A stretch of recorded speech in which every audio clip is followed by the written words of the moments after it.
प्रभू रामचंद्रांच्या पदस्पर्शाने पुनीत झालेल्या नाशिकमध्ये IT कंपनीत चक्क आमच्या हिंदू समाजाच्या मुलींचं लैंगिक शोषण केलं जातं आणि धर्मांतरणाचा कट रचला जातो।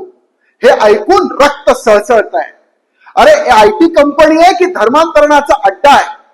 आज मुख्यमंत्री देवेंद्र फडणवीसांचं सरकार आहे म्हणून 6च्या 6 आरोपी अटकेत आले आहेत। पण एकीकडे हे 6च्या 6 आरोपी मुस्लिम आहेत तर दुसरीकडे ज्यांचं शोषण झालंय त्या सगळ्या मुली हिंदू आहेत।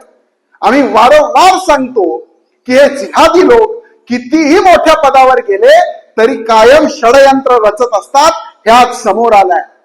या निमित्ताने माझी महाराष्ट्रातल्या आमच्या सगळ्या माता भगिनींना विनंती आहे, ज्यांच्या ज्यांच्या बाबतीत असे प्रकार होत असतील, कुठे छळ होत असेल, आपण तात्काळ पुढे या आणि पोलिसात तक्रार द्या। या जिहाद्यांच्या नांग्या ठेचून काढाव्या लागतील।